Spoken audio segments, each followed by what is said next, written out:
L'intelligence artificielle va-t-elle nous tuer? C'est une question que beaucoup de personnes se posent.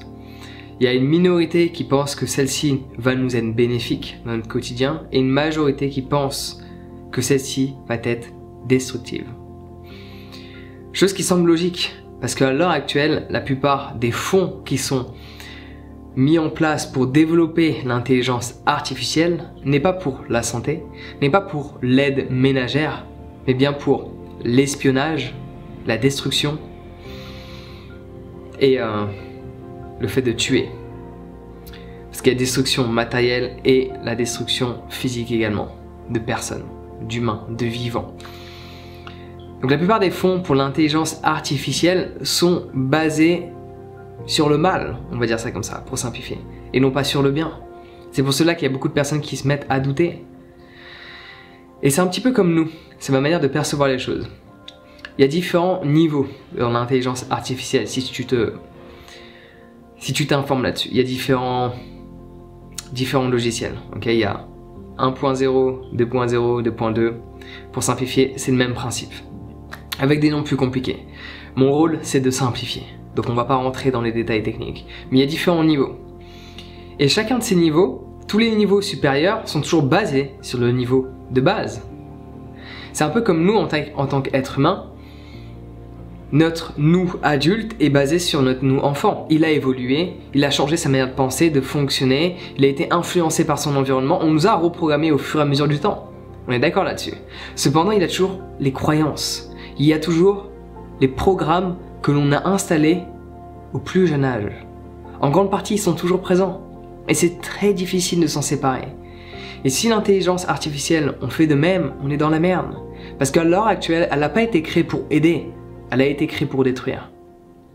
Ça veut dire que même si on change par la suite son fonctionnement, qui a pour but d'aider les tâches ménagères, d'aider les médecins, d'aider les chirurgiens, d'aider la recherche pour le bien-être, il y aura toujours ce programme de base dans son essence même qui est de détruire.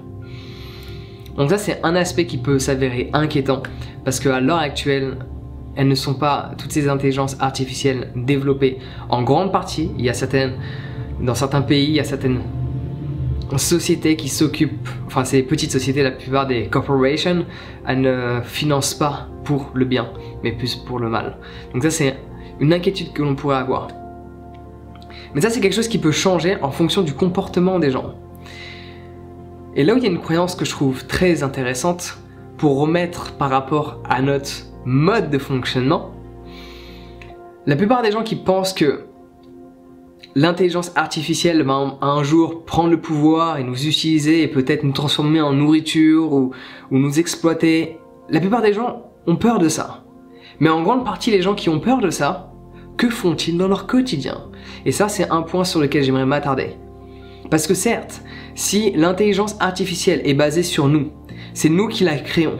Et on la crée à travers nos croyances, nos comportements. Si elle examine nos croyances et nos comportements, et qu'elle se sent supérieure à un moment donné à nous, parce que quand on parle de destruction de l'être humain via l'intelligence artificielle, c'est qu'elle se sent supérieure à nous et elle a envie de nous écraser. Pourquoi cela? Parce qu'on fait de même avec les autres espèces vivantes. On fait de même avec les autres êtres. Si un jour l'intelligence artificielle se comporte exactement comme nous, c'est-à-dire qu'elle perçoit d'autres êtres vivants comme étant inférieurs à elle et qu'elle décide tout comme nous de les exploiter, oui, on finira enchaîné, oui, on finira dans des cages et sûrement sur le buffet. Et cela ne sera absolument pas surprenant parce qu'on l'aura programmé à se comporter comme nous. Donc le meilleur moyen pour moi, pour que l'intelligence artificielle ne nous détruise pas, c'est qu'on apprenne à mieux se comporter avec les espèces qu'on considère comme étant inférieures à nous. Est-ce qu'elles le sont réellement? Les gens perçoivent une fourmi, ils marchent dessus, sans même réaliser que celle-ci participe beaucoup plus à l'écosystème que nous. Les gens sont au courant des abeilles, mais ils ont complètement zappé les fourmis. Les fourmis sont un pilier majeur, tout comme les abeilles, dans l'écosystème. Tout comme la plupart des êtres vivants. Mais ces deux espèces le sont principalement. Donc même ce qu'on considère comme étant inférieur à nous ne l'est pas forcément. Mais si l'intelligence artificielle se comportait comme nous, dès qu'il y a quelque chose qui est inférieur à nous, on l'écrase.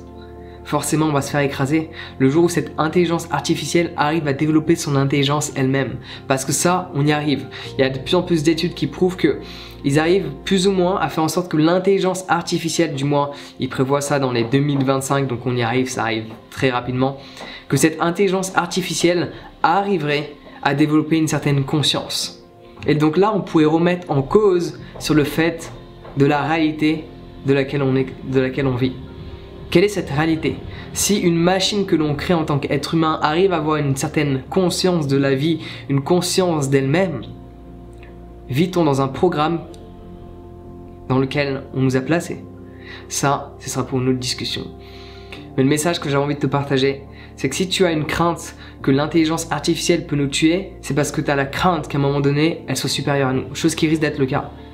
Parce qu'on arrive à faire en sorte que les intelligences artificielles, quelles qu'elles soient, arrivent à croiser les données à travers les données qu'elles absorbent. Et elles absorbent des données beaucoup plus rapidement, les conservent mieux que nous et les croisent plus facilement que nous. Et à travers tous ces croisements, une intelligence suprême se développe, qui va être beaucoup plus puissante que la nôtre. Et si elle aussi, à un moment donné, elle se comporte comme nous, parce qu'on l'a programmée à se comporter comme nous,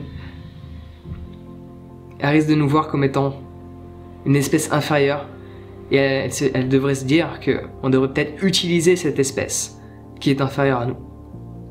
Parce qu'on est au-dessus, parce qu'on se croit mieux.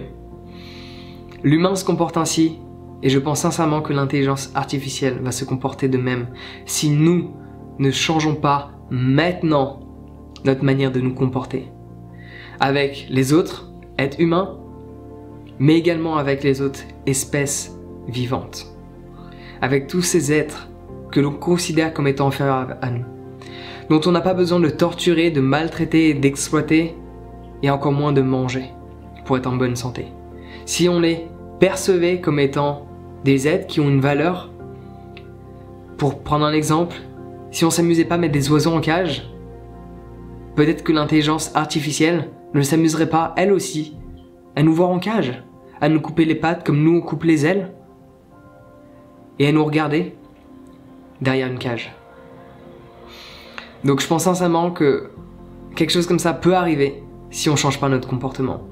Mais si chacun d'entre nous, toi comme moi, on fait en sorte de mieux se comporter, d'être dans l'acceptation de l'autre, de ne pas voir des nationalités, des religions, des barrières, des frontières, mais se voir en tant qu'être humain, de ne pas voir des animaux comme étant de la viande, comme étant quelque chose de consommable, mais plus comme étant une vie qui a besoin d'être vécue, d'être expérimentée. Peut-être bien que l'intelligence artificielle, en nous observant, va apprendre de notre manière de nous comporter qui est pleine de compassion et va se comporter de la même manière avec nous, va nous aider à faire en sorte qu'on puisse évoluer, va nous aider à faire en sorte d'améliorer la planète, va nous aider à faire en sorte que le monde se développe pour le mieux et non pas pour le moins. Parce que cette intelligence artificielle, c'est nous qui la créons. Cette intelligence artificielle, on lui demande de se comporter comme nous. Donc comment on se comporte va déterminer le comportement des intelligences artificielles. Tel est le message que j'avais envie de te partager. N'hésite pas à me donner ton avis sur l'intelligence artificielle dans les commentaires, avec si possible un avis structuré plutôt que je suis d'accord ou je ne suis pas d'accord. Juste partage-moi un avis structuré, je me ferai un plaisir de le lire. Sur ce, prends soin de toi, passe une excellente journée et à très vite.